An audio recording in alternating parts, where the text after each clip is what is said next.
લેક્ચરમાં આપણે જે પ્રમાણે ડિસ્કશન કર્યું હતું એ પ્રમાણે ઇન્વેસ્ટમેન્ટ આપણે ઇક્વિટી શેરમાં જોયું હતું, જેમાં ઓપનિંગ બેલેન્સ પહેલા આપી હતી તો નંબર ઓફ શેર લખ્યા, ડિવિડન્ડની કોલમનો બનાવો તો ભલે ન બનાવો તોય ભલે, પણ પહેલો ક્વેશ્ચન હતો એટલે આપણે ડિવિડન્ડની કોલમ બનાવી. નેક્સ્ટ એક્ઝામ્પલમાં વચ્ચેની કોલમ નહીં બનાવી એકવાર, પ્લસ અહીંયા નંબર ઓફ શેર લખ્યા, એની કોસ્ટ રૂપિયા 8 આપી હતી એ બી લખી, બટ અહીંયા ડિવિડન્ડની અમાઉન્ટ કેમ ન લખી? કારણ કે કયા બેસિસ લખાય? Receive basis. અને ડિવિડન્ડ અત્યારે કોઈ આપણને કીધું નથી કે આ તારીખે એટલું મળવાનું છે, એટલે આ લખાશે નહીં. બટ આના બદલે ઇન્ટરેસ્ટ વાળો ટોપિક હોત તો લખવી પડે. શા માટે? એક્રુઅલ કોન્સેપ્ટ.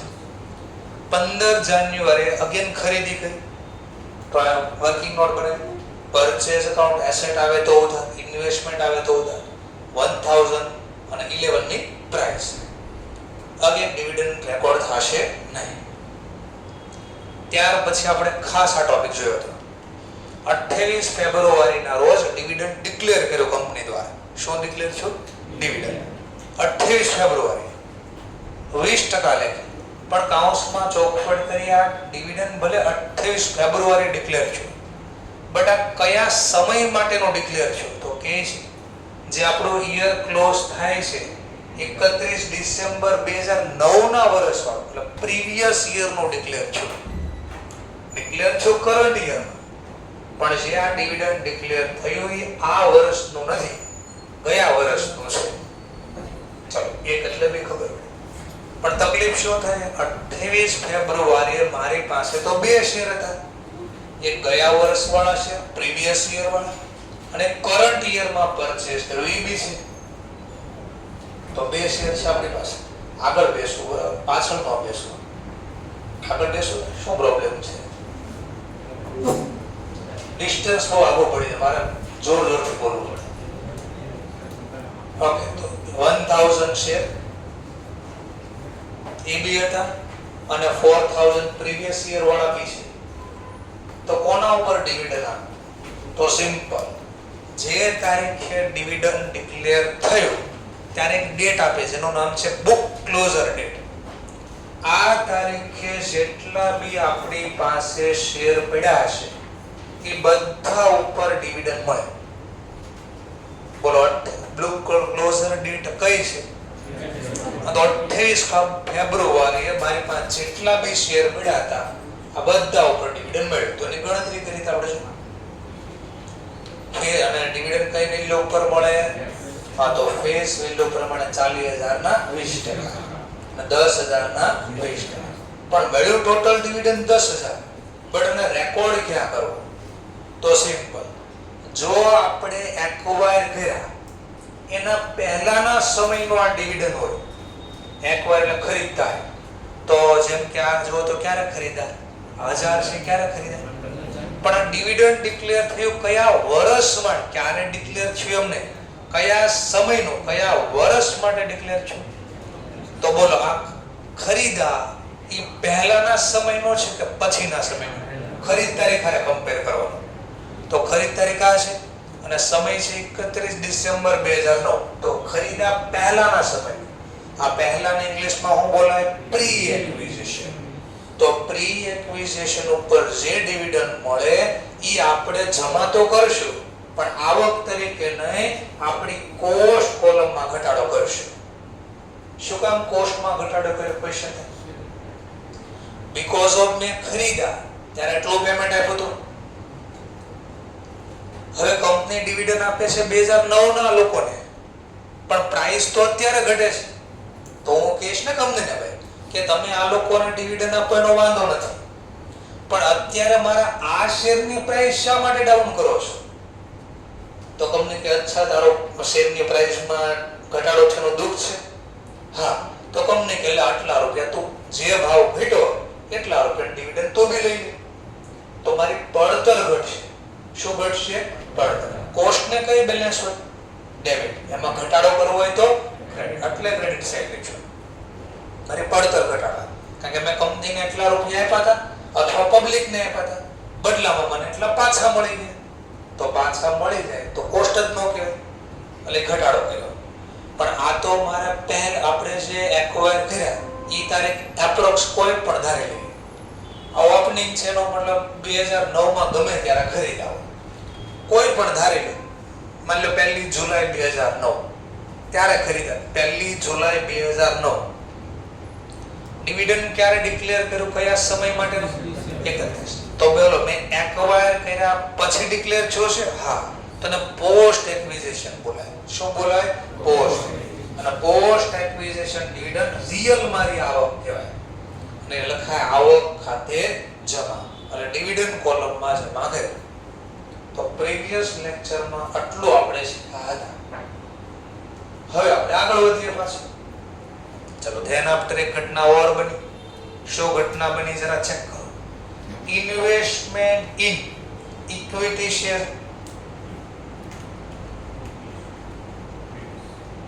ચલો 5 માર્ચ 2010 ના રોજ કંપનીએ ઇશ્યુ કર્યા બોનસ શેર. કંપનીએ શું ઇશ્યુ કર્યું? બોનસ. કેટલા? તો કે 2 શેર, 2 શેર બોનસ આપશું. કોને? For every 5 share. જેની પાસે 5 શેર છે ને એને 2 બોનસ શેર મળશે. ચલો કઈ તારીખે ડિક્લેર કર્યા? તો જો 5 માર્ચ સુધીમાં મારી પાસે કેટલા શેર પડ્યા હતા? 4000 અને 1000. તો ની ગણતરી દેખાડીએ. ચલો બોનસ ની ગણતરી, બોનસ ની ગણતરી બતાડીએ. Working note to bonus. ચલો કેટલા મળશે બોનસ? તો ગણતરી દેખાડી. તો આપણી પાસે ટોટલ હોલ્ડિંગ હતું કે number of share receive, number of bonus share receive. આપણને કેટલા બોનસ શેર મળશે? ચલો તો આપણી પાસે ટોટલ અવેલેબલ છે 5000 અને બોનસ નો રેશિયો છે 2:5. એટલે એનો મતલબ જેને 5 હેલ્ડ કર્યા હોય એને 2 મળશે. તો જેને 5000 હેલ્ડ કર્યા એને કેટલા મળશે? કેટલા? 2000. તો નંબર ઓફ શેર આપણને આટલા રિસીવ થાય. ચલો બોનસ શેર મળ્યા, ક્યાં લખશું? બોલો જર્નલ.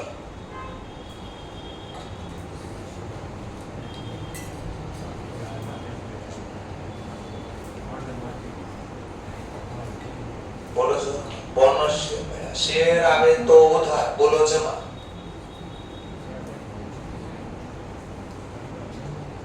બોલો જમા. આનું બોલો જમા કેસ કે બોલો જમા. આની કોઈ જર્નલ ના લખાય. શું કામ? તો બોનસ શેર મળે ફ્રી ઓફ કોસ્ટ. તો આપણે તો જર્નલમાં શીખ્યા, જર્નલની સાથે અમાઉન્ટ બી જોઈએ. તો મેં 1 રૂપિયા ને પે કર્યા નહીં, તો આની કોઈ જર્નલ નહીં લખાય અને એની કોસ્ટ કોલમમાં કાંઈ નહીં આવે. પણ આ તો લખાશે.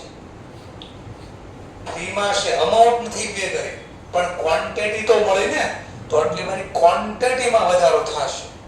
બટ કોસ્ટની કોલમમાં કાંઈ લખાશે ને. શેર આવે તો ઉધાર થઈ, બટ કોઈ અમાઉન્ટ પે કરી હતી નહીં. એટલે ફ્રીમાં આવ્યા એટલે લખ્યું બોનસ શેર. કઈ તારીખે મળ્યા? 5 માર્ચ.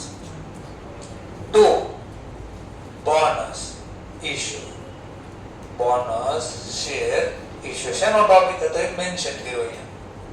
ક્યાંથી જવાબ લાવ્યા? તો કે વર્કિંગ નોટ ટુ જોઈ લો. કેટલી ક્વોન્ટિટી? કેટલી ક્વોન્ટિટી? 2000. ફરીથી અમાઉન્ટની કોલમમાં શા માટે રેકોર્ડ ન કર્યો? Free of cost. 1 રૂપિયો નથી આપ્યો તો કઈ રીતે લખી શકો? તો ક્વોન્ટિટીમાં શું કામ લખ્યું? ફ્રીમાં મને ક્વોન્ટિટી મળી તો મારા નંબર ઓફ શેર એટલા તો વધે ને. હા તો મેં વધારી ક્વોન્ટિટી. ક્લિયર એટલો પોઈન્ટ? Next point. આની કોઈ જર્નલ ન લખાય. 15 માર્ચ 2010 ના રોજ ઇશ્યુ કર્યા રાઈટ શેર. શું ઇશ્યુ કર્યું? Right share. કેટલા રાઈટ ઇશ્યુ કર્યા? 3 શેર ફોર એવરી 7 શેર. એટલે એનો મતલબ જેની પાસે 7 શેર હશે એ 3 શેર રાઈટ પરચેસ કરી શકે. રાઈટ પરચેસ કરવા કમ્પલસરી હોય ને, ઓબ્લિગેશન હોય ને, તો રાઈટ છે, અધિકાર છે, ઓબ્લિગેશન નથી. ટૂંકમાં ઓપ્શન છે. ખરીદવા તો ખરીદ, ન ખરીદવા હોય તો પોતાનો અધિકાર બીજાને વેચી બી શકે. અને નથી વેચવો, ટ્રાન્સફર નથી કરવો અધિકાર, તો શું કરી શકે? રિનોન્સ. રિનોન્સ કરો એટલે ત્યાગ. મારે કોઈને નથી આપવા, હું મારો ત્યાગ કરું છું. બરાબર છે.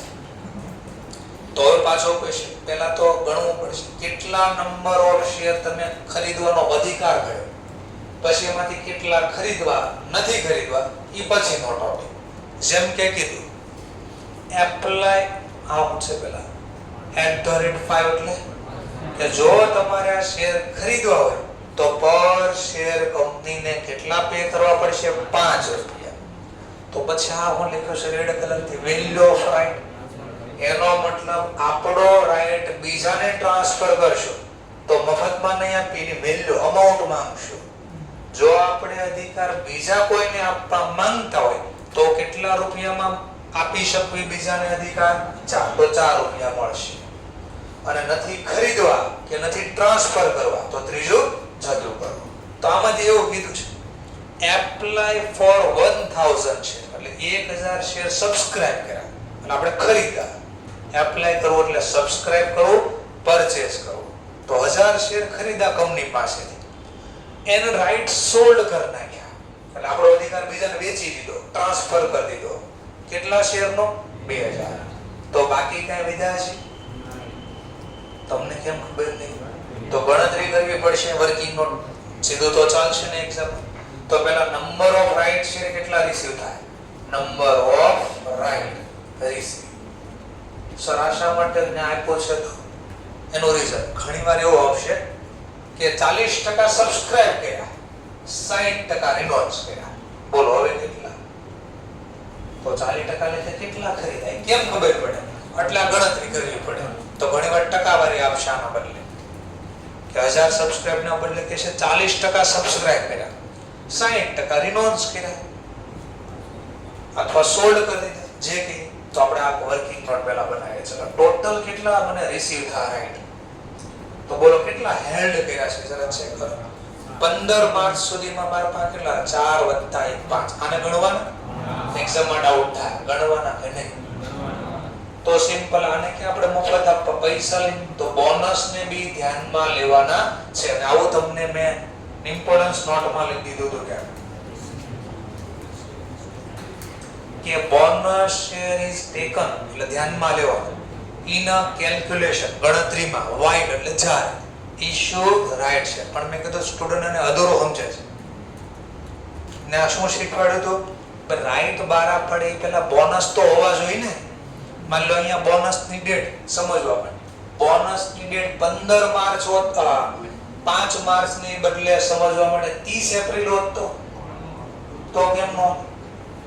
તો હવે કેમ નો ચાલે? તો સિમ્પલ આપણે ક્યારે રાઈટ બારા પડ્યા? તો 15 માર્ચે રાઈટ બારા પડે ત્યારે બોનસ હતા જ નહીં. તો કઈ રીતે ગણતરીમાં લો? તો આ સેન્ટેન્સ એવો કહે છે રાઈટ બારા પાડ્યા ત્યારે જો તમે બોનસ હેલ્ડ કર્યા હોય તમારે તો ધ્યાનમાં લેવાના છે. ચલો તો આપણે છે બોલો સરવાળો ટોટલ 4 1 ને 2 7 અને રાઈટ નો રેશિયો લખવાનો.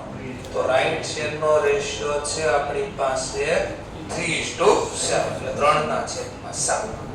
બોલો તો 3000 રાઈટ નો અધિકાર ગયો. બટ આમાંથી કેટલા અધિકારનો શો કરવો છે? શો કરવો છે તો કીધું દાખલામાં 3000 માંથી 1000 શેર એપ્લાય એટલે સબસ્ક્રાઇબ ખરીદા અને 2000 વેચી દીધો અધિકાર કોઈને. તો આની ગણતરી ચાલો. તો વર્કિંગ નોટ ફોર અહીંયા બનાવો, ત્યાં બનાવો.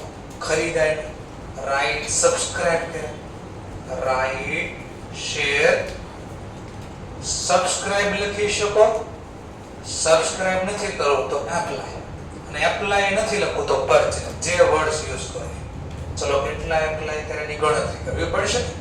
ચલો 1000 શેર મલ્ટીપ્લાય બાય બોલો 5 કે 4 5. તો બોલો પડતર મારી 5000. હવે જો આ વર્કિંગ નોટ અહીંયા ન બને તો સીધા અહીંયા ગુણાકાર કરી લખી શકો તમે. તો તમારી પાસે 24 છે. ડેટ છે 15 માર્ચ. ટોપિક શેનો છે? તો રાઈટ શેર.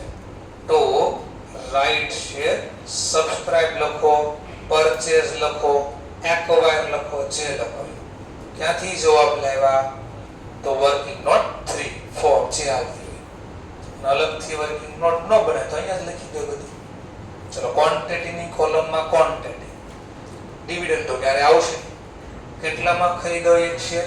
5. તો 1000 ગુણ્યા 5 5000. ડોબોરો થઈ ગયો. આ ખરીદી.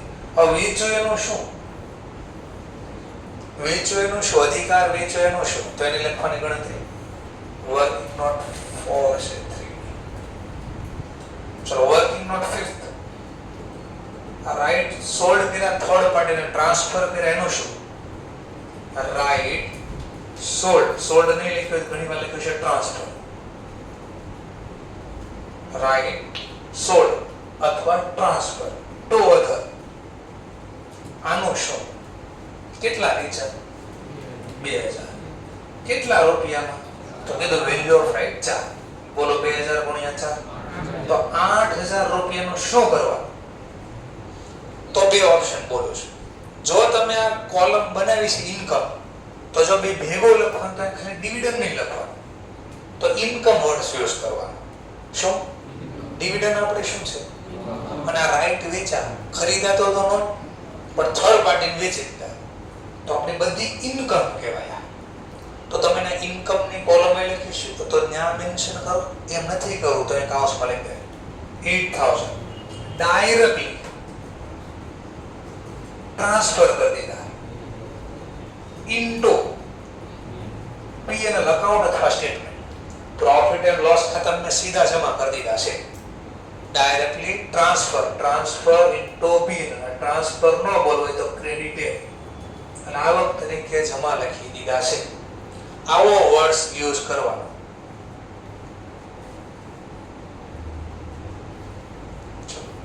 અને જો તમે ઇન્કમ વર્ડ્સ યુઝ કર્યા હોય તો 8000. આ કયા ખાતાનો પ્રકાર? નોમિનલ ખાતું વર્ષના અંતે ક્યાં બંધ? હા, તો આ ડાયરેક્ટ આપણે પિન માં બંધ કરીને લખ્યા વગર. તો બે ચોઇસ છે. અહીંયા લખી શકો તો એના ઉપર નામ બદલીને પણ ડિવિડન્ડ ની બદલે ઇન્કમ. ચલો, બોરો થઈ ગયું. એના ગણતરી કરી દીધી આપણે. વધો આગળ.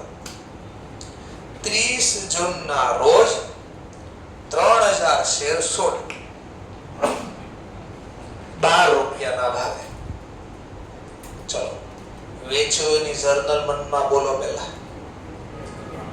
બેંક અકાઉન્ટ ડેબિટ અને ઇન્વેસ્ટમેન્ટ ગયા, જાય તો જમા. Working note 6. શેનો ટોપિક છે? શેર સોલ્ડ કર્યા અથવા સેલ કર્યા. કેટલા વેચા? તો 3000 મલ્ટીપ્લાય બાય 12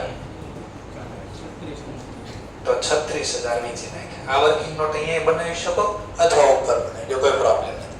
ચલો, એની ગણતરી. શેર જાય તો જમ 30 જૂનના રોજ. ટોપિક સેલ નો છે તો અહીંયા સેલ લખી દેવાનું. બેંક લખો, સેલ લખો. Working note 6. કેટલા વેચા? ક્વોન્ટિટી પ્રમાણે 3000. અમાઉન્ટ પ્રમાણે 36000.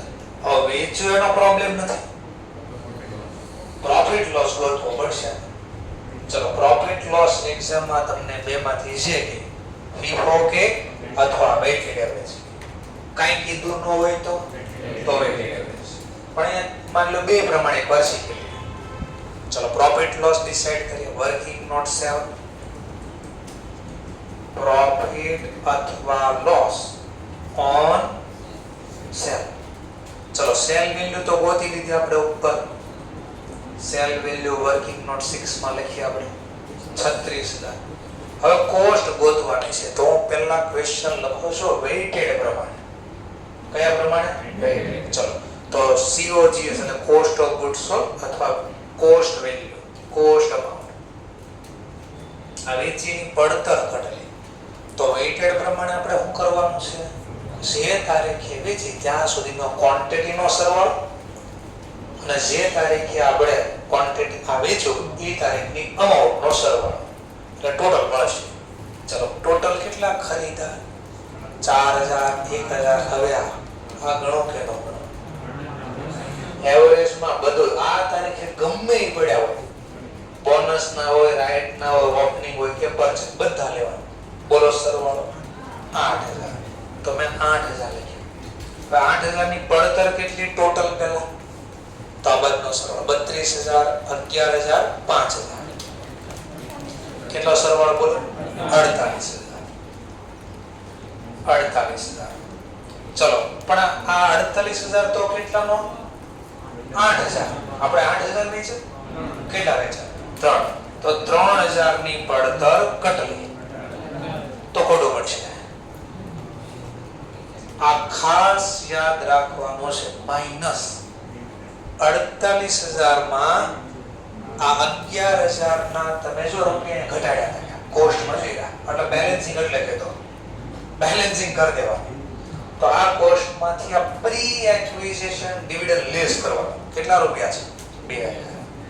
આ શેના બાદ તેરા ખબર પડી? આ પ્રી એક્વિઝિશન એટલી પડતર તો ઘટી ગઈ.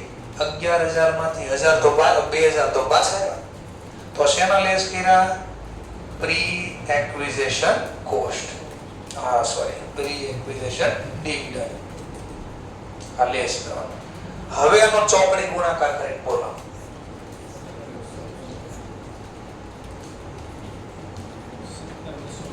સત્તર 250. હવે જે જવાબ આવ્યો પ્રોફિટ પોઝિટિવ તો પ્રોફિટ 18750. Profit on cell. ચલો હવે ક્યાં લખો? મળી તો ક્યાં 18750 લખો ક્યાં? ડેબિટ કે ક્રેડિટ? ડેબિટ. શા માટે ડેબિટ? કારણ કે મારે કોસ્ટ લખવાને તો 17200 અને આપણે લખ્યા કે ક્રેડિટ સાઈડ વધારે લખ્યું. તો આટલું અકાઉન્ટ બંધ કરવા અથવા કરી શકો ઘટાડવા માટે મારે અહીંયા લખવા પડે. કેટલો જવાબ આવ્યો? 18. શેના છે? તો પ્રોફિટ ઓન સેલ. ક્યાંથી લેવા છો? Working note 7. કઈ તારીખની ઘટના? વેચ્યું ત્યારે 30 જો. ચલો કામ કરો. હવે માન લો આ જ દાખલો વેઇટેડ ની બદલે FIFO પ્રમાણે ગયો તો પહેલા તો પ્રોફિટ લોસ કેટલો? જવાબ એસ પર ઓવર આ એવરેજ મેથડ. હું FIFO પ્રમાણે ગણું તો શું આવે? તો કેટલી ક્વોન્ટિટી વેચી પહેલા? 3. ફર્સ્ટ ઇન ફર્સ્ટ ક્વોન્ટિટી કેટલી? તો બધામાંથી જ વેચવા પડશે. તો સિમ્પલ હતો તો 4000 ની પડતર ટોટલ 32000. તો આમાંથી કેટલા વેચા? તો 3000 ની પડતર કટલી કેટલા? 24000. તો આમાંથી 24 બાદ કરો તો 12 નો પ્રોફિટ થયો. ઓકે. સમજવા માટે માની લો 5500 વેચ્યા હોત તો 5500 3000 ની બદલે 5500 એક્ઝામ માં આપ્યા હોત તો 5500 આપ્યા હોત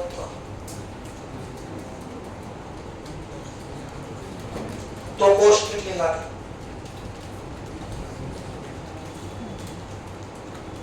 55 ને થોડા ઘટાડી દો નકર બહુ આગળ ઠેક થઈ જવું પડે, તકલીફ બહુ સારી થશે. પહેલા થોડું વેચી દો. આ 4500 જ વેચા. 4500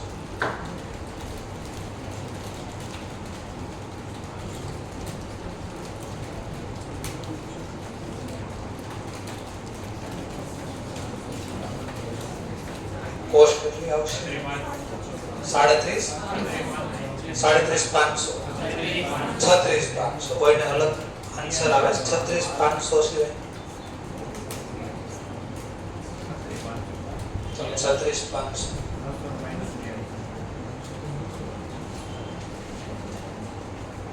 કેટલી ક્વોન્ટિટી વેચી આપણે?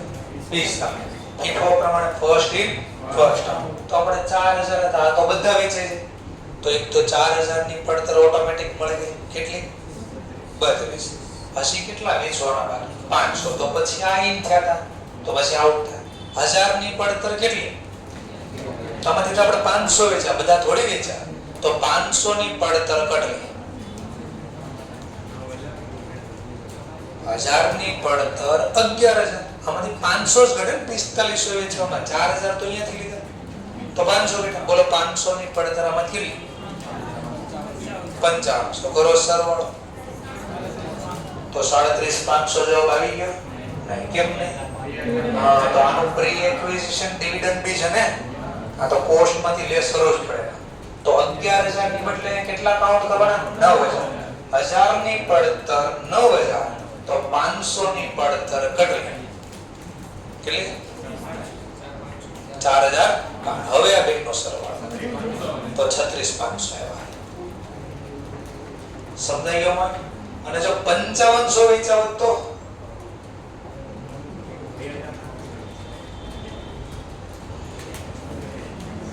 5500 વેચાવ તો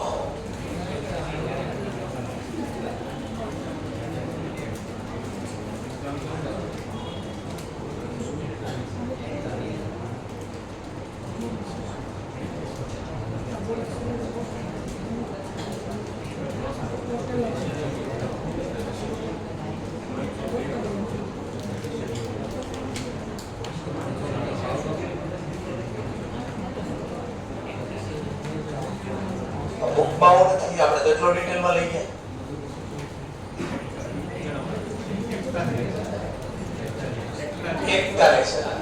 એકતાલીસ હજાર સિમ્પલ હતું. આ તો 4000 વેચાઈ ગયા. આની પડતર કેટલી? 32. 1000 બી બધા વેચાય, કારણ કે આપણે 5500 વેચવા, તો 1000 બી વેચાય. આની પડતર 11 તો હતી, પણ 2000 તો કોસ્ટ ની છે ને, તો એ લેસ કરી દીધો, તો 32 અને 9 41. પણ હવે કેટલા ઘટા છે આપવાના? 500. હવે 2000 માંથી 500 લેવા. 2000 ની પડતર 0, તો 500 ની પડતર કેટલી? 0. 0 બની જાય હીરો. ચલો તો ટોટલ આવશે 41000. આવું મે બી ક્યારેક આ તો અટુ આવવાનું ને, આપણે સિમ્પલ ચોકડી ગુણાકાર જો. ક્લિયર મત? એટલે બધા ટોપિક પૂરા. તો સિમ્પલ સરવાળો કરવાનો. હંમેશા ડેબિટ નો સરવાળો પહેલા કરવાનો. આ ક્વોન્ટિટી આવે એની કરતા વધારે વેચી ન હોય એટલે તો આનો સરવાળો 8000. તો અહીંયા બી 8000 લાવવા કઈ ઘટતા છે. કેટલા? 5000. આ શબ્દ લખ્યો બાય બેલેન્સ કેરી. પણ જો અહીંયા ઓપનિંગ લખ્યું તો પછી કેરી ડાઉન નહીં લખવાનું, ક્લોઝિંગ બેલેન્સ લખવાનું. એક સરખું રાખવાનું. કઈ તારીખે વહીવટ કર્યો? તો આ ડિસેમ્બરમાં વર્ષ પૂરું થતું હશે. આ કોઈ ક્વેશ્ચનમાં. ચલો ત્યાર પછી આ કોસ્ટ નો સરવાળો કરો. 37 66 250 750. તો અહીંયા 66 750 લાવવા કઈ ઘટતા છે? શું થયું?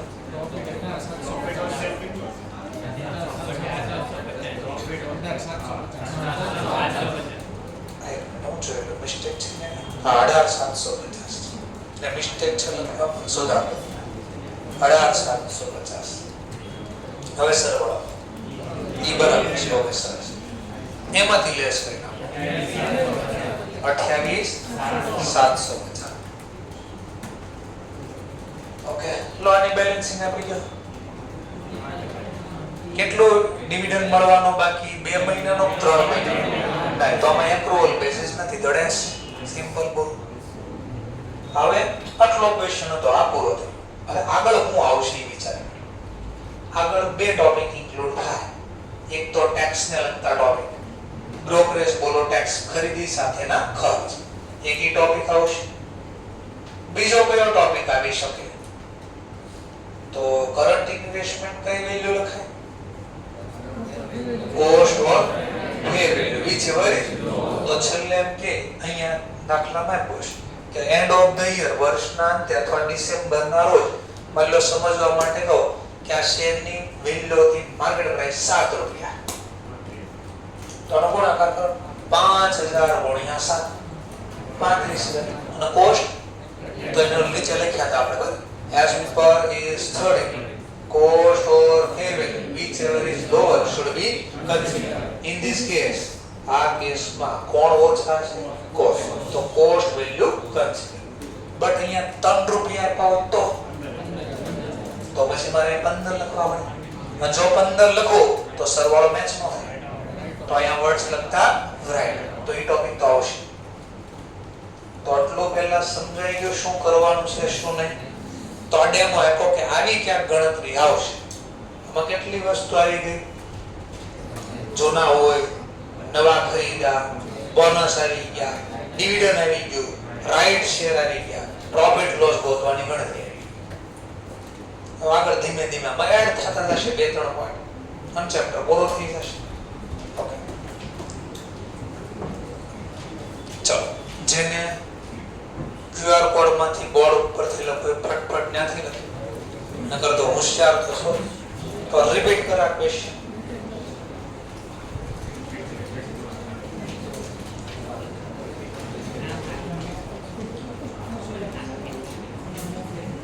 ચલો, જે લખો એ ઉતાવળ રાખીને લખી નાખજો.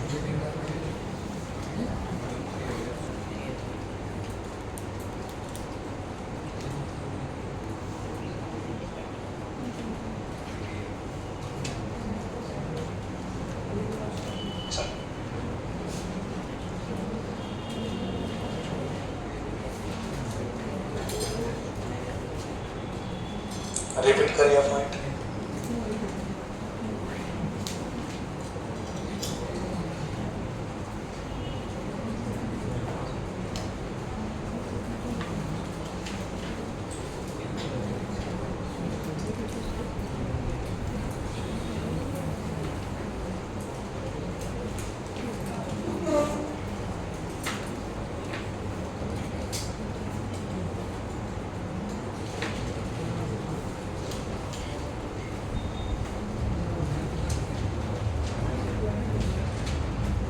માની લો આ વખતે આપણે 2 જ કોલમ બનાવી.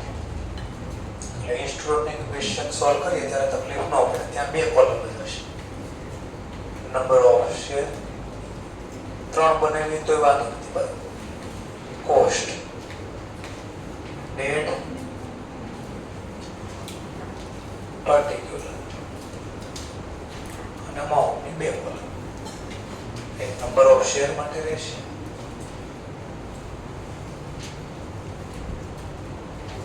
અને કોસ્ટ માટે. અને અહીંયા એક એડ કરજો ને પોઈન્ટ. પ્રિપેર કરો પ્રોફિટ એન્ડ લોસ અકાઉન્ટ અથવા સ્ટેટમેન્ટ. એક એડ કરો prepare profit and loss account અથવા સ્ટેટમેન્ટ. બીકોઝ આપણે અહીંયા કોલમ ડિવિડન્ડની મેન્ટેન કરી નથી. તો ડાયરેક્ટ ટ્રાન્સફર કરશું P&L માં. તો P&L કેવું બન્યું હશે એ સમજાવવા માટે. તો લખ્યા પહેલા ટાઇટલ આપી દે. કોના બુક્સમાં વહીવટ કરવાનો છે? E book of. કીધું હોય તો લખવાનું, પેલું ડેશ કરી દેવાનું. ઇન્વેસ્ટમેન્ટ. ક્યાં ઇન્વેસ્ટમેન્ટ કર્યું લખવાનું? Investment in equity share. કઈ કંપનીના લખ્યો હોય તો લખવાનું ઓફ XYZ લિમિટેડ. નો નામ કોઈ તો કાંઈ તો ખાલી લખવાનો ઇન્વેસ્ટમેન્ટ ઇક્વિટી શેર અકાઉન્ટ. ક્યાંથી ક્યાં અકાઉન્ટ તૈયાર કરવાનો છે? તો દાખલા from 1st January two 31st December. જો જરૂર નથી જાન્યુઆરી થી ડિસેમ્બર જ આવે, એપ્રિલ થી માર્ચ બી આવે, પણ આ ક્વેશ્ચન ને કાંઈ ફરક ન પડે. ડેટ લખવી ત્યારે ધ્યાન રાખવાનું. ચલો તો સ્ટાર્ટ કરીએ. પહેલું અગેન મને ઓપનિંગ બેલેન્સ આપી છે 2013. તો અહીંયા સૌથી પહેલા એકવાર વર્ષ લઈ દે, એટલે વારે વારે બદલે લે. 1 જાન્યુઆરી. તો આ વખતે balance broad down words use કરો. એટલે આગળ ઓપનિંગ વાળો આવી ગયો, બ્રોડ ડાઉન વાળો આવી છે. કેટલી ક્વોન્ટિટી પડી છે આપણી પાસે? 10,000. અને અમાઉન્ટ કીધી છે મને કેટલી? ફેસ વેલ્યુ 10 છે, પણ પરચેસ કેટલામાં કર્યા છે? તો 10,000 ગુણ્યા 9 ગણતરી કરી દેવી એકવાર. તો 90,000. ઓપનિંગ બેલેન્સ લખાઈ ગઈ. ક્લિયર? ધ્યાન આપતો રહું કે પહેલી ફેબ્રુઆરીના રોજ પરચેસ કર્યા 5000 ઇક્વિટી છે. એકની કિંમત 30 રૂપીસ છે. ફેસ વેલ્યુ ભલે 10 રહે. ચલો પરચેસ કરવી તો ધંધામાં આવે કે શેર જાય? What comes in here? આવે તો ઉધારો. 1 ફેબ્રુઆરીના રોજ ટોપિક પરચેસ નો છે એટલે લખી દો ટુ પરચેસ અકાઉન્ટ. માન લો અલગથી વર્કિંગ નોટ નથી બનાવી તો અહીંયા જ બનાવી દો. ક્વોન્ટિટી 5000 પર યુનિટ પરચેસ કર્યા 30 રૂપીસ. તો ક્વોન્ટિટી ની કોલમમાં ક્વોન્ટિટી, અમાઉન્ટ ની કોલમમાં અમાઉન્ટ. 65. ચલો હવે કામનો ટોપિક આવ્યો 28 ફેબ્રુઆરીના રોજ અગેન ડિવિડન્ડ કંપની દ્વારા ડિક્લેર થયું અને 20%. કાઉન્સમાં કીધું ડિવિડન્ડ છે ને એ કયા સમય માટેનો ડિક્લેર થયો? 31 ડિસેમ્બર 2012. અને એક નામ આપ્યું બાજુમાં બુક ક્લોઝર ડેટ. એટલે આનો મતલબ કંપની આ તારીખે રજીસ્ટર્ડ કરે કે જેની પાસે આ શેર પડ્યા છે એ બધાને ડિવિડન્ડ આપશે. અને બુક ક્લોઝર ડેટ કહેવાય. તો છેલ્લી તારીખ કઈ છે? બુક ક્લોઝર એટલે આ તારીખ છે. તો આ તારીખ સુધીમાં જેની પાસે બી ડિવિડન્ડ શેર હશે એ બધાને ડિવિડન્ડ અલાઉ કરેਗਾ. ચલો તો ડિવિડન્ડ ની ગણતરી દેખાડવી પડશે. Working note one dividend receive topic છે 28 ફેબ્રુઆરી નો ડિવિડન્ડ નો ટોપિક છે. ચલો તો આપણે લખી દઈએ કેટલા પ્રીમાં લખવા અને કેટલા પોસ્ટમાં લખવા. ચલો તો પહેલા પોસ્ટ એક્વિઝિશન ડિવિડન્ડ. ચલો પોસ્ટ એક્વિઝિશન ડિવિડન્ડ કેટલો હશે? તો એ ગણતરી કાઉન્સમાં કેટલા નંબર ઓફ શેર પહેલા ઓપનિંગમાં પડ્યા હતા? 10000. અને હંમેશા કઈ વેલ્યુ પર લાગે? Face value. તો ગુણ્યા 10 એટલે લાખ. કેટલા ટકા ડિક્લેર થયું? 20%. 1 લાખના 20%. 20000. આ ક્યાં લખશું? પોસ્ટ એક્વિઝિશન 20000 રૂપિયા તો મળ્યા પણ લખશું ક્યાં? તો ક્રેડિટેડ ઇન્ટુ P&L અકાઉન્ટ. એટલે P&L ખાતું બનાવવાનું કીધું તો ઈ બે હમણાં બનાવશું. ચલો પછી કયું? Pre acquisition dividend. ચલો તો આપણે ખરીદ્યા પહેલાનો ડિવિડન્ડ તો આપણે ખરીદ્યા હતા અને એના પહેલાના સમયનું છે આ તો 5000. તો 5000 પણ આ તો ક્વોન્ટિટી ફેસ વેલ્યુ ઉપર લાગે એટલે 10 રૂપિયા ફેસ વેલ્યુ છે. રેટ 20% તો 50000 ના 20% 10000. આ જે મળ્યા એ ક્યાં લખશો? તો credited to cost column. Investment ખાતામાં જે કોસ્ટ કોલમ છે ત્યાં તો ટોટલ ડિવિડન્ડ કેટલું રિસીવ થયું? ટોટલ ડિવિડન્ડ રિસીવ તો કે 3000. એટલે વર્કિંગ નોટ બની ગઈ. કરો લેઝર પોસ્ટ. તો આ ખાતામાં આપણે ડિવિડન્ડ ખાતું તો રાઈટ બનાવ્યું નથી, કોલમ બનાવી નથી, કઈ નહીં. તો લખ્યું છે કે આ લખવાનું P&L બનાવશું ને આ લખશું. આની સિવાયના ડેટા નંબર ઓફ માં કાઈ નહીં. કોસ્ટ ની કોલમમાં કેટલા આવશે? Post acquisition 10000. કઈ તારીખની ઘટના? 28 ફેબ્રુઆરી. શેનો ટોપિક છે? તો કે બાય ડિવિડન્ડ અકાઉન્ટ અથવા ડિવિડન્ડ રિસીવ. ક્યાંથી ડેટા લાવ્યા? તો કે વર્કિંગ નોટમાં. સમજાણો ટોપિક? તો જો ડિવિડન્ડ ની કોલમ નો બનાવતા ત્યાં બાજુમાં લખી દીધી પણ ડિવિડન્ડ ક્યાં લખાય? આગળ લખતા હતા ડિવિડન્ડ અકાઉન્ટમાં, અહીંયા લખ્યું P&L માં. That's all. નવો પોઈન્ટ પાછો 28 ફેબ્રુઆરીના રોજ કંપનીએ અગેન બોનસ શેર ઇશ્યુ કર્યા અને રેશિયો આપ્યો છે 2 શેર ફોર એવરી 5 શેર. ચલો આની કોઈ જર્નલ લખાય પણ ક્વોન્ટિટી તો મળી ને. આ તો ક્વોન્ટિટી તો લખવી પડશે. કઈ રીતે આ ક્વોન્ટિટી મળી? બોનસના ફોર્મમાં. તો લખવાનું બોનસ શેર ઇશ્યુ નો ટોપિક છે. બોનસ શેર ઇશ્યુ અલગથી વર્કિંગ નોટ નથી બનાવ્યું, કાઉન્સમાં બનાવી. ચલો કેટલા માર્કમાં ઓલરેડી પડ્યા છે? 15000. અહીંયા બોનસનો રેશિયો મેન્શન કરો તો 2:5 એટલે 2 ના છેદમાં 5. તો બોલો ક્વોન્ટિટી 6. તો 6000 મેન્શન. 1 રૂપિયો નથી આવેલો, ડેશ થઈ ગયો આપણો. that's all. ચલો પછી 10 માર્ચે ઓર ઘટના બની. હવે કે 10 માર્ચે રાઈટ શેર ઇશ્યુ કર્યા. કેટલા 2 શેર ફોર એવરી 6 શેર. અને @ ઇશ્યુ સમજવાનું, જેને ખરીદવા પરચેસ કરવા તો એટલો પ્રાઇસ કંપનીને પે કરવા પડે. અને પછી લખ્યું કે એમ નથી કરવું, તો મારે બધા નથી ખરીદવા, તો તમે ક્યાંક વેચશો તો મફતમાં તો કોઈને વેચશો નહીં, રાઈટ? કેટલા રૂપિયા માંગશો? 5. અને કાઉસમાં લખ્યું છે કેટલા એપ્લાય કર્યા અને બાકીનાનો શું કર્યું. તો 2000 શેર એપ્લાય ખરીદા અને રાઈટ જે હતો અધિકાર એ આપણે થર્ડ પાર્ટીને સોલ્ડ વેચી નાખ્યો, ટ્રાન્સફર 5000 શેર. ચલો આની ગણતરી અલગથી દેખાડો, અહીંયા દેખાડો, કોઈ પ્રોબ્લેમ નહીં. આ વખતે અહીંયા લખો. ચલો 10 માર્ચ શેનો ટોપિક છે? તો રાઈટ ઇશ્યુનો ટોપિક. રાઈટ શેર ઇશ્યુ ગણતરી અહીંયા જ કરી દો. ચલો કેટલા ખરીદાય? તો એને આપ્યું જ છે 2000 શેર સબસ્ક્રાઇબ કર્યા. કઈ પ્રાઇસે સબસ્ક્રાઇબ કર્યા? 7 રૂપિયાના ભાવ. લોકો આમ બોલ.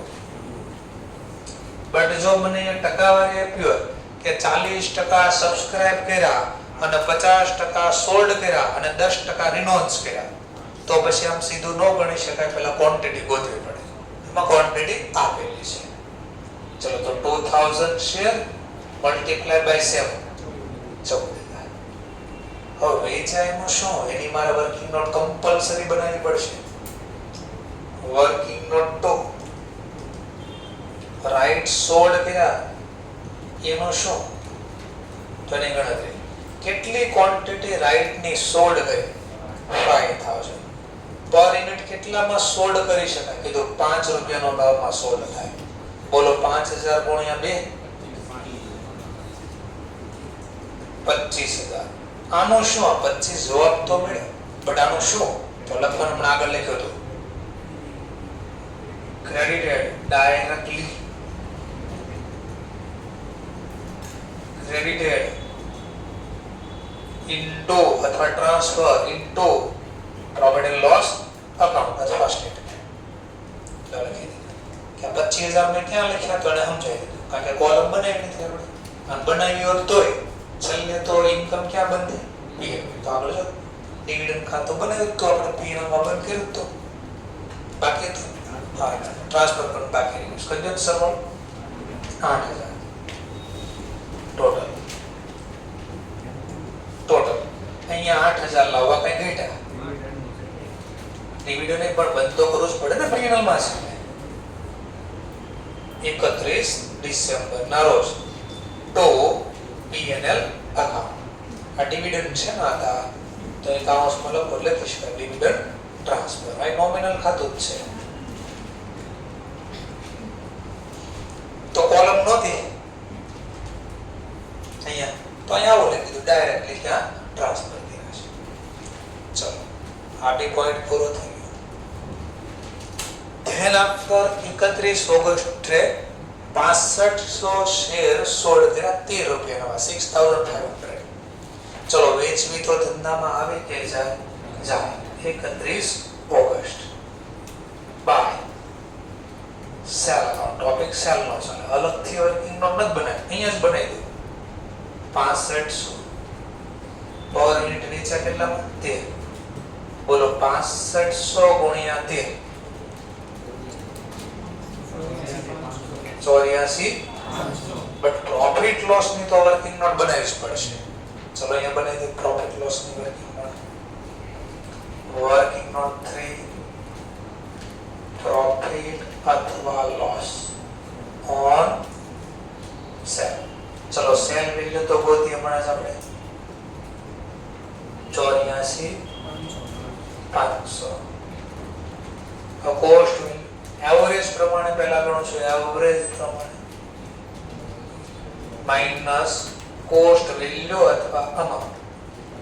તો એવરેજ પ્રમાણે શું કરવાનું ખબર છે ને? ચલો ગણતરી કરી. પહેલા કઈ કોલમનો ટોટલ કરવાનો?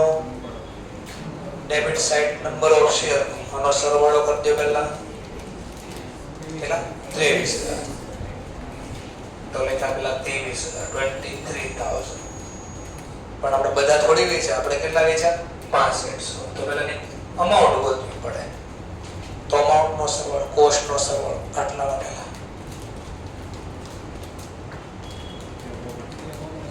એ 69 અને હું તો હંમેશા આને અલગથી જ બાદ કરીશ તમે નેટ લખી શકો પણ એ ભૂલાય નહીં એટલે હું હંમેશા આને અલગથી જ બાદ કરીશ 10000 શેના હતા 10000 તો એ મેન્શન એ વારે વારે કર્યા કરીશ ટોપિક યાદ કર્યા 10000 મેં શેના લેસ કર્યા પ્રી એક્વિઝિશન ડિવિડન્ડ આપણને શું કરે આટલી કોસ્ટ ઘટાડે હવે ચોકડી ગુણાકાર કરી નાખી દો 44,900 બે વચ્ચેનો કેમ પ્રોફિટ ઓન સેલ 39,565 અને પ્રોફિટ હવે ક્યાં જશે ડેબિટ સાઇડ 39,565 શેનો ટોપિક હતો આ ટુ પ્રોફિટ ઓન સેલ ક્યાંથી લાવ્યા તો કે વર્કિંગ નોટ 3 કઈ તારીખની ઘટના તો 31st ઓગસ્ટ બધા ટોપિક પૂરા તો સિમ્પલ હમણાં આગળ જોયું ટોટલ કરવાનું પહેલા નંબર ઓફ શેર નું ટોટલ કરો પહેલા 23,000 તો અહીંયા 23,000 લાવવા કઈ ઘટે છે આટલા વેચી તો 16,500 વધ્યા તો છેલ્લે લખી દઈશ બાય બેલેન્સ બ્રોટ ડાઉન કઈ તારીખની ઘટના છે તો કે વર્ષના અંતે આ બેલેન્સિંગ કરીશ આનો સરવાળો 2,08,565 2,08,565 લાવલા કઈ ઘટ્યા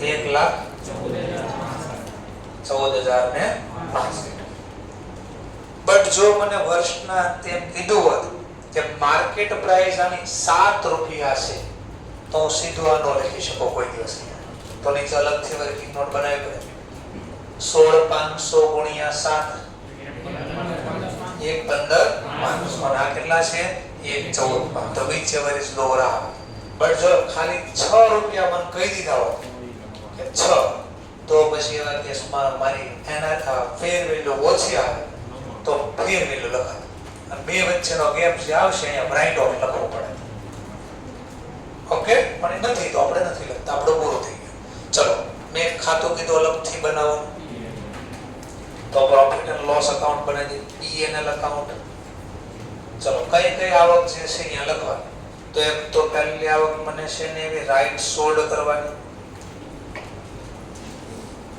રાઈટ સોલ્ડ કર્યાના કેટલા આવ્યા હતા આપણે તો આની વર્કિંગ નોટ બનાવી દે રાઈટ સોલ્ડ કર્યા એના વર્કિંગ નોટ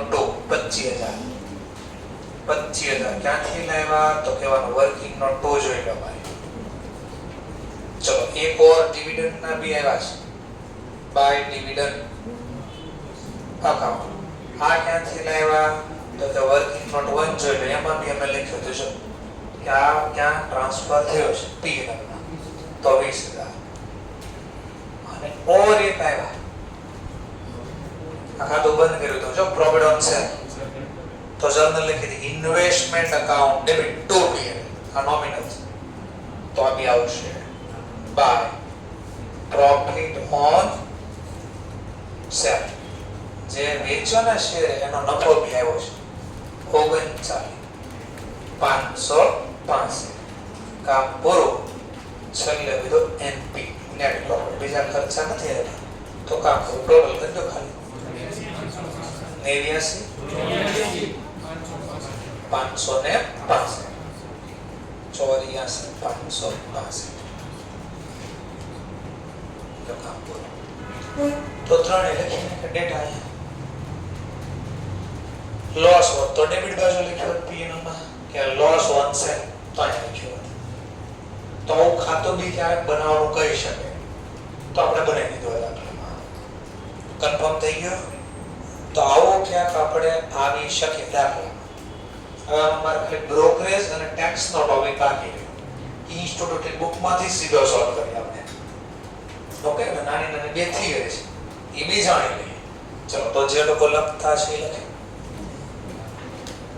બાકીના QR કોડની રાહ જોતા છે.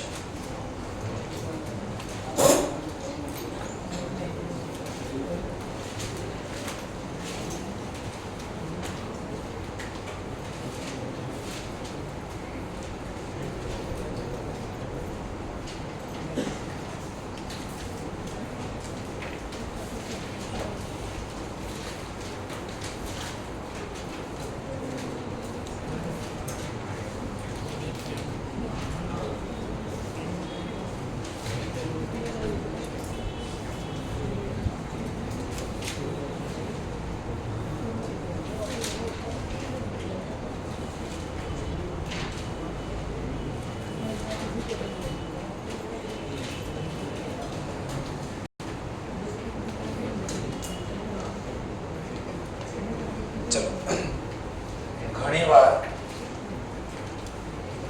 થિયરીમાં એમસીક્યુના ફોર્મમાં ક્વેશ્ચન આવી શકે. એસેટ એક્સચેન્જ કરવામાં આવે ત્યારે શું? એસેટ એક્સચેન્જ નો મતલબ, માની લો કોઈ કંપનીને આપણે પોતાની મશીનરી આપી અને બદલામાં રોકડા નો માંગ્યા, આપણે બદલામાં એ કંપનીના શેર લઈ લીધા એટલે એક્સચેન્જ કર્યું કે એસેટ એક્સચેન્જ કર્યું. આપણી એસેટ ગઈ, એની એસેટ આવી. તો આવા કેસમાં કેશની તો આપ લે ન થાય. તો હવે કઈ પ્રાઇસે રેકોર્ડ કરું? સમજાણું નહીં સર. જેમ કે આપણા ધંધામાં મિસ્ટર એક્સ એની બેલેન્સ શીટ છે, અહીંયા એસેટ છે, મશીન બોલે છે 5 લાખ. આપણે આ મશીન આપી દીધું, માની લો 100 કંપની ઝેડી લિમિટેડ, આ કંપનીને આપણે મશીનરી આપી, બદલામાં કંપની આપણને રોકડાનો આપ્યા, શેર આપ્યા. બદલામાં ઝેડી કંપનીએ પોતાના આપણને શેર આપ્યા. એટલે એસેટ ની સામે એસેટ એક્સચેન્જ થાય. તો ક્વેશ્ચન થાય કઈ પ્રાઇસે રેકોર્ડ કરો? આ ક્વેશ્ચન થાય. સમજવા માટે 10,000 ક્વોન્ટિટી બી આવી. આ ક્વોન્ટિટીનો માર્કેટમાં ભાવ સમજવા માટે 46 રૂપિયા છે.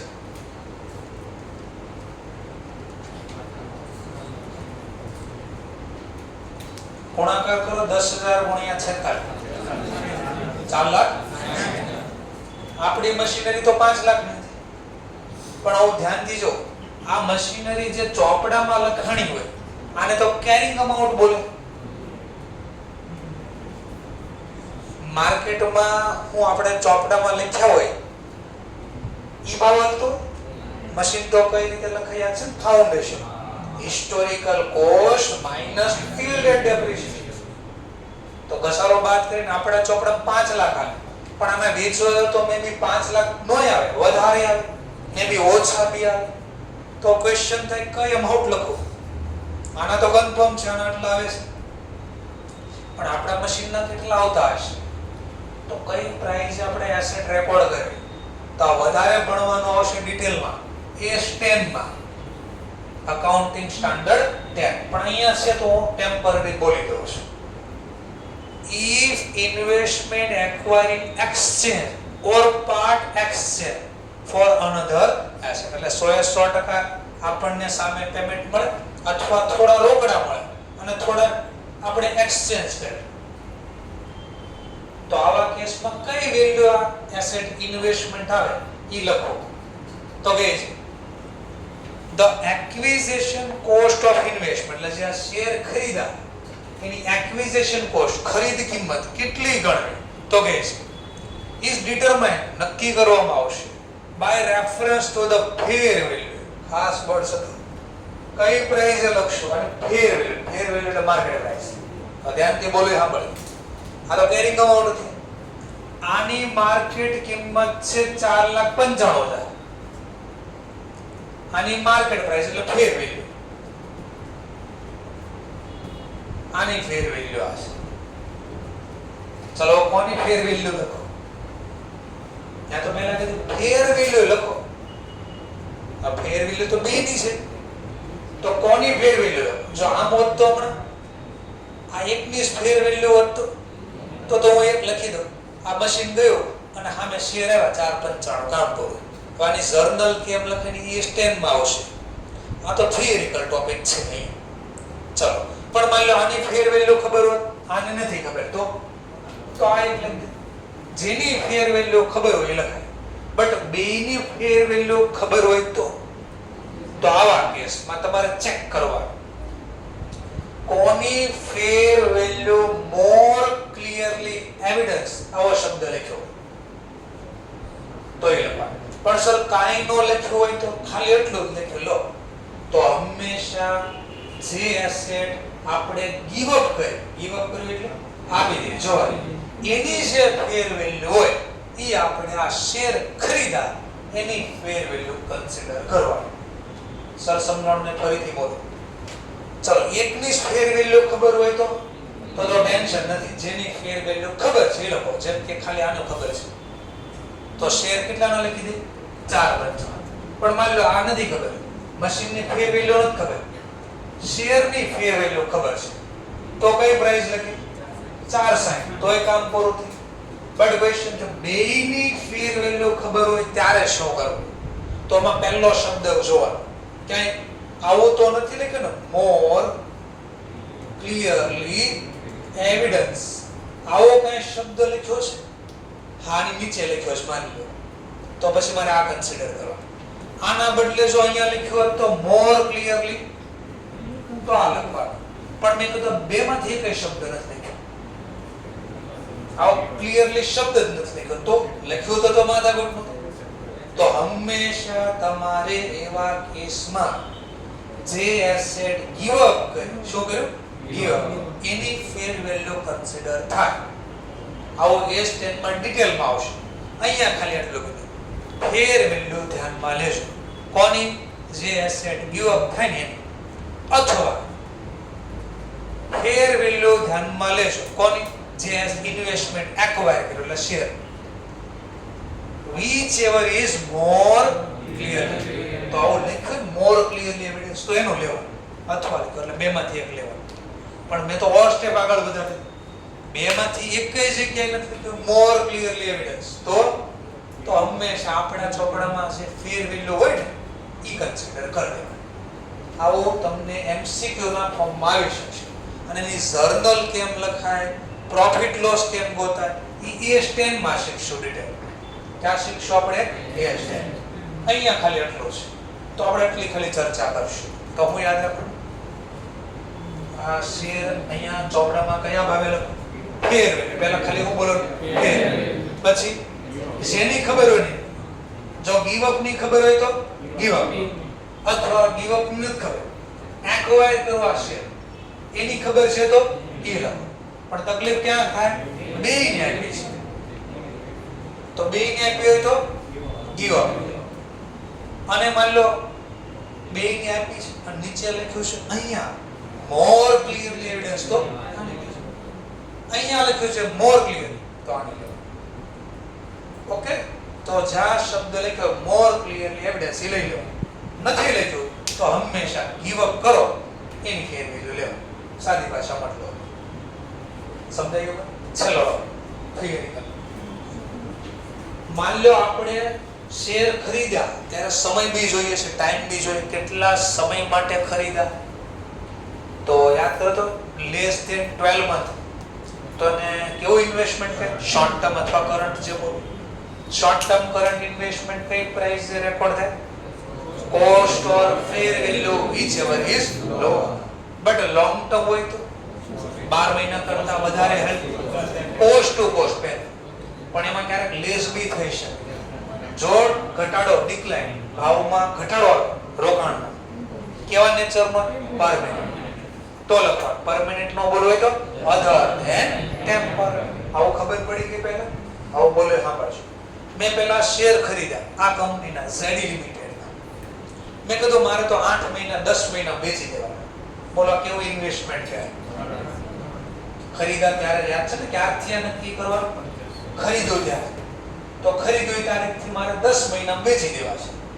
તો આને કેવું ઇન્વેસ્ટમેન્ટ કે? Current, short term. બરાબર છે? પાક્કો છે? પણ થયું એવું બેલેન્સ શીટની ડેટ આવી ત્યારે મેં નક્કી કરી નાખ્યો 6 મહિના પછી ખબર પડી કે આ કંપનીનો બહુ મોટો ઓર્ડર મળ્યો છે. અત્યાર સુધી જેટલો નફો કર્યો ને એની કરતા 10 ગણો નફો ખાલી આવતા વર્ષે થાય. આટલો મોટો ઓર્ડર મળ્યો. તો આપણે તો નહીં, એકવાર કમિટમેન્ટ મેં આપી દીધું પછી કોઈનો સાંભળતો નથી. 8 મહિના એટલે 8 મહિના વેચી નાખી. એ કમિટમેન્ટ ફેરવી નાખે. પૈસા પણ તેને બધા ભરી જાય. તો સિમ્પલ આવા કેસમાં બેલેન્સ શીટના દિવસે મારે રીક્લાસિફાઈ કરવો પડશે. તો ખરીદો ત્યારે ઇન્ટેન્શન કેવો હતો? Short term. પણ બેલેન્સ શીટના ડેટા નવી ઇન્ફોર્મેશન મારા પાસે આવી તો મેં મારો પર્પસ બદલી નાખ્યો, ઈરાદો બદલી નાખ્યો. શોર્ટ ટર્મ માંથી ક્યાં આવી જવું છે? Long term. તો હવે કયા ભાવે ઇન્વેસ્ટમેન્ટ લખો? તો શોર્ટ ટર્મ પ્રમાણે તો કોસ્ટ ઓર ફેર વેલ્યુ લખ્યું અને લોંગ ટર્મ માં તો કોઈ દી ન લખાય. ઘણી વાર ઉલટો બી થાય. ખરીદ્યું ત્યારે નક્કી કર્યું તો 5 વર્ષ માટે આ શેર ખરીદવા, બહુ સારા શેર છે. પછી ખબર પડી 3-4 મહિને ગયા પછી ત્યાં કંપનીને તો યુદ્ધ થઈ ગયું દુબઈમાં, ત્યાં બધી મિલકત હતી અને એની જ ઉપર મિસાઇલ પડી, એને જ ગોતી આ કંપનીનું બધું પૂરું કરી દીધું. બોલો તો હજી હું આ લોંગ ટર્મ ઇન્વેસ્ટમેન્ટ રાખીશ ને કેમ ન રખાય? કારણ કે બધી એસેટ જ પૂરી થઈ ગઈ તો પ્રોડક્શન કરવા બધું લાવશે ક્યાંથી? અને 6-8 મહિના કઈ સેલ બી નહીં થાય. તો હવે ઘટાડો થયો છે. તો મેં કીધું ના ના, હવે આ બેલેન્સ શીટના દિવસે નક્કી કરી નાખ્યું કે હવે આ 5 વર્ષ નથી રાખવા, આવતા 2-3 મહિનામાં જ વેચી નાખવા છે. તો મારે પાછું ક્લાસિફિકેશન બદલવું પડશે. લોંગ ટર્મ માંથી શેમાં જવું પડશે? Short term. તો એ તો ખબર પડી ગઈ. પણ હવે રૂપિયા કયા લેવા ધ્યાનમાં, એ ક્વેશ્ચન છે. તો એનું સોલ્યુશન એવું ભાઈ, જો તમે રીક્લાસિફિકેશન કરો, ક્લાસિફિકેશન એટલે પહેલી વાર નક્કી કરો, રીક્લાસિફિકેશન એટલે ફરીથી એટલે બદલવો, આપણો પર્પસ બદલવો. તો એમસીક્યુ માં આવતા ટોપિક છે. જો તમે રીક્લાસિફાઈ કરો from long term two current, એટલે પહેલા ખરીદ્યું ત્યારે કયો પર્પસ હતો? ફ્રોમ એટલે આ પર્પસ હતો લોંગ ટર્મ. હવે મેં રીક્લાસિફાઈ કર્યું, લોંગ ટર્મ માંથી કેમાં આવી જવું છે? Current, short term. તો પછી મારે ઇન્વેસ્ટમેન્ટ બેલેન્સ શીટમાં કયા ભાવે લખાય? તો કે છે transfer are made at a lower of cost and carrying amount at a date of transfer. જે તારીખે ડિસિઝન લીધું મેં કે ભાઈ મારે આમાં લોંગ ટર્મ નથી રાખવો, શોર્ટ ટર્મ રાખવો છે, તો મારે કોની હારે સરખામણી કે આ જે ખરીદાતા શેર એની પડતર કેટલી છે અને ચોપડામાં કિંમત કેટલી છે. આ તારીખે મારે બેમાંથી જે કિંમત ઓછી હોય ઈ ચોપડામાં રાખી શકાય. અમારો ઇન્વેસ્ટમેન્ટ ઈ ભાવ કહેવાય. કોસ્ટ ઓર ફેર વેલ્યુ નથી, કેરિંગ અમાઉન્ટ ચોપડા. આમાંથી જે ઓછી કિંમત હશે ઈ હવે મારા માટેની કોસ્ટ ગણાય. એટલે કરંટ ઇન્વેસ્ટમેન્ટ ઈ ભાવે છે. પણ ઉલટું થાય કે ના ના, આપણે રીક્લાસિફાઈ કર્યું from current to long term. જો કરંટ માંથી લોંગ ટર્મ જવું હોય તો એમાં કીધું lower of cost and fair value which ever is lower. ઈ ટ્રાન્સફર તારીખે જો એટલે આમાં બહુ સારું. આમાં શબ્દ ઈનો જ હતો છે. કરંટ માટે કયો ઇન્વેસ્ટમેન્ટ ગણીએ તો આપણે કરંટ ઇન્વેસ્ટમેન્ટ માટે હું બોલતા આપણે cost or fair value which ever. તો કરંટ માંથી લોંગ ટર્મ માં જાવ ને ત્યારે મોજોશ માર્કેટમાં કેટલા હાલે છે અને એની કોસ્ટ કેટલી. આમાં જે ઓછી કિંમત હશે ને ઈ હવે મારા માટે પરમેનન્ટ કોસ્ટ ગણાય લોંગ ટર્મ માટે. અહીંયા ખાલી ફરક હતો. લોંગ ટર્મ માંથી શોર્ટ ટર્મ માં જાવ તો કોસ્ટ ઓર ફેર વેલ્યુ નહીં, કોસ્ટ ઓર કેરિંગ. એટલે ચોપડામાં કયા ભાવે હેલ્ડ કર્યા છે ને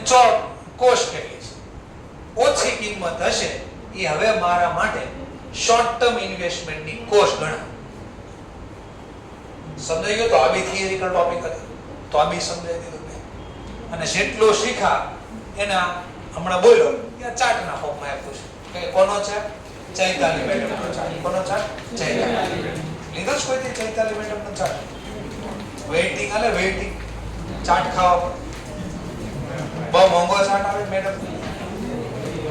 ફોન કર્યા કરો ને, આજે ફોન કરો તો 4-5 મહિને તો તમારો વારો આવે. ફોન આવે, હવે તમારો નંબર લઈ આવો ખાવા ચાટ. અને ચાટ આપ્યા પછી ખાઈ ના તો તકલીફ. અને મોંઘો ચાટ બહુ. જેને ડાયાબિટીસ હોય એને ખબર હોય ચૈતાલી મેડમ નું નામ. આ ડાયાબિટીસ નો ચાર્ટ. જેને ડાયાબિટીસ થયો હોય એટલે લગભગ આ ચાર્ટ એકવાર લેવા છે. પણ તકલીફ નહીં, સારું થઈ જાય પણ એને ફોલો કરવું બહુ મુશ્કેલ. આમ સિંહનું કાળજું હોય ને એવું કાળજું જોઈએ. ટૂંકમાં સામે પડ્યું હોય ખાવા ફૂલ તમારે પેશન્ટ રહે.